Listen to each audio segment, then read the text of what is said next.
እንደምን አድራችኋል። ስፖርትን በእንግሊዝኛ ነው እንግሊዝኛን በስፖርት ወደምንማርበት ወደ ቀላል እንግሊሽ ስፖርት በድጋሚ እንኳን ደህና መጣችሁ። በዛሬው ቪዲዮአችን የምንማርበት አረፍተ ነገር ትላንትና ሪያል ማድሪዶች ከጁቬንቱስ ጋር የነበራቸውን ጨዋታ 1-0 ካሸነፉ በኋላ የስፖርት ጋዜጠኛው ስክሪኑ ላይ እንደምንመለከተው who needs Kylian Mbappe when you've got young Gonzalo Garcia ብሎ በተናገረበት ነው። ስለዚህ እዚህ ጋር የተወሰኑ ቃላትን የቃላት አጠቃቀምን ለመመልከት እንሞክራለን። ስለዚህ ይህንን ንግግር ምንድነው ገነጣጥለን ስናየው who needs እከሌ when you got ሌላ ሰው እንደማለት ነው። ስለዚህ ብዙውን ጊዜ በእንግሊዝኛ ቋንቋ ላይ የምንጠቀምበት ቀመር ነው። ስለዚህ ይሄ ትርጉሙ ምንድን ነው? ይሄ ሰው አያስፈልጋችሁም፣ ምክንያቱም ሌላ የተሻለ ሰው አለ፣ ወይም ደግሞ ልክ እንደዛ ሰው ምርጥ የሆነ ወይም ጎበዝ የሆነ ሰው ስላለ ይህ ሰው አያስፈልገንም የሚል ሀሳብ የያዘ ነው። ስለዚህ ለምሳሌ ያህል በምን አይነት መልኩ ልንጠቀምበት እንችላለን መሰላችሁ? ጥሩ እንቅልፍ ተኛችሁን በል፣ ከዛ ለመንቃት ቡና ትጠቀማላችሁ። ነገር ግን ጥሩ እንቅልፍ ስለተኛችሁ who needs coffee when you've got good sleep ብላችሁ ልታወሩ ትችላላችሁ። ጥሩ እንቅልፍ ከተኛችሁ እኮ ቡና ማን ይፈልጋል እንደማለት ነው ለመንቃት። ሌላኛው ደግሞ ለምሳሌ ወደ ስፖርቱ ስንመለስ who needs Messi when you've got Jude Bellingham ብለን ልናወራ እንችላለን። ጁድ ቤሊንጋም እያለ ሜሲን ማን ይፈልገዋል እንደማለት ነው። ስለዚህ እዚህ ጋር ይሄ የስፖርት ጋዜጠኛ ያው እየቀለደ ነው። ምክንያቱም እንደ ኪሊያን ምባፔ ያለ ኮከብ ተጫዋች ለምን ያስፈልገናል? ጎንዛሎ ጋርሲያ፣ ይሄ ወጣቱ ጎንዛሎ ጋርሲያ በአሪፉ እየተጫወተ ከሆነ የሚል ትርጉም ሊኖር ይችላል። ስለዚህ you've got ሲሉ you have got ማለታቸው ነው። ስንጽፈው በሁለቱም መልኩ ልንጽፈው እንችላለን፣ በሁለቱም መልኩ ልናወራበት እንችላለን።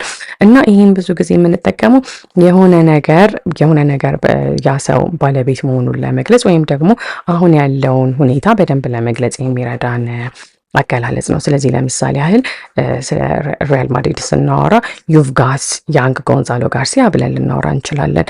እዚህ ጋር ምን ማለታችን ነው? አሁን ጋርሲያ የሚባል ወጣት ኮከብ ተጫዋች አላችሁ ብለን ለመግለጽ ይረዳናል ማለት ነው። ስለዚህ ከዚህ በተጨማሪ ያው በዚህ የስፖርት ጨዋታ ላይ ቢቢሲ ስፖርት ያወጣው አርቲክል ነበር ወይም ያወጣው ጽሁፍ ነበር። ከዛ ደግሞ የተወሰኑ አገላለጾችን ለመመልከት እንሞክራለን ማለት ነው። የመጀመሪያ የምናየው ዲሊሽስ ክሮስ የሚለውን ነው። ዲሊሽስ ጣፋጭ ማለት አይደለ፣ እዚህ ግን እንበለዋለን ማለት አይደለም። አንድ ተጫዋች ኳሱን ክሮስ አረገ ስንል አቀበለ ማለታችን አይደለ። ስለዚህ እዚህ ጋር ምን ማለት ነው? ጣፋጭ ክሮስ ወይም ክሮስ በሚለው እንያዘው። ክሮስ እንዴት አድርጌ በማለት ጣፋጭ ኳስ ማቀበል። ስለዚህ በዚህን ጊዜ ይሄ ትሬንት አሌክሳንደር አርኖልድ ያቀበለው በጣም ጥሩ የሚባል በተለይ ደግሞ እሱ ፓስ ያደርገው የሚያሻገረው ኳስ ክህሎት የተሞላበት እና ትክክለኛ ቦታው ላይ እየተቀመጠ መሆኑን ለመግለጽ ዲሊሽስ ክሮስ በማለት ገልጾታል። ሳምፒንግ ሄደር የሚለውን ነው የምንመለከተው። አሁን ደግሞ ሳምፒንግ ኃይለኛ ወይም ኃይሌ የነበረበት እንደማለት ነው። ስለዚህ በተለይ ጋርሲያ ያገባው ኳስ ወይም ጎል ኃይል እንደነበረው ለመግለጽ ነው። ፒች ኦፍ ክሮስ፣ ፒች የፍራፍሬ አይነት ነው።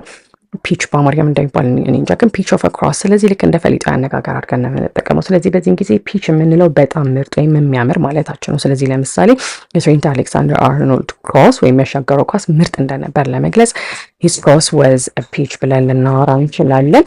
ከዛ ሌላኛው ደግሞ የምንመለከተው ሻይኒንግ ላይት የሚለው ነው። ሻይኒንግ ላይት ቃል በቃል ስንተረጉመው አንጸባራቂ መብራት ወይም ብርሃን ተብሎ ሊተረጎም ይችላል። ግን ነገር ግን ይህንን የምንለው በጣም ጥሩ ስራ እየሰራ ያለን ሰው ወይም እየደመቀ በሰዎች ትኩረትን እያገኘ ያለን ሰው ስለሱ ለማውራት ስንፈልግ ሻይኒንግ ላይት ብለን ልናወራ እንችላለን። ስለዚህ ጎንዛሎ ጋርሲያ ሻይኒንግ ላይት ተብሎ እየተጠራ ነው በማድሪድ ቤት። ስለዚህ የሻይኒንግ ላይት የተባለው ለዛ ነው። ስለዚህ ጎንዛሎ ጋርሲያ ለምንድን ነው በጣም እየተሞገሰ የነበረው? አንደኛ እንደዚህ እንደ ቢቢሲ ስፖርት ዘገባ ከሆነ በጠንካራ በሚባል አሪፍ ቴስት አግብቷል። ገና 21 ዓመቱ ነው። ትልቅ ተጽዕኖ እያሳደረ ነው እና አሁን በክለብ የዓለም ዋንጫ ውድድር ላይ ብዙ አስተዋጽኦ እያደረገ ስለሆነ ነው ማለት ነው። ስለዚህ ለምሳሌ ይህንን አረፍተ ነገር ጨርሱት፣ ለእናንተ የቤት ስራ ያህል who needs dash when you've got dash ጨርሱት። ሌላ ደግሞ a peach የሚለውን ሁለቱን ቃላት በመጠቀም የራሳችሁን አረፍተ ነገር መስርቱ። የዛሬው ቪዲዮ ይህንን ይመስላል።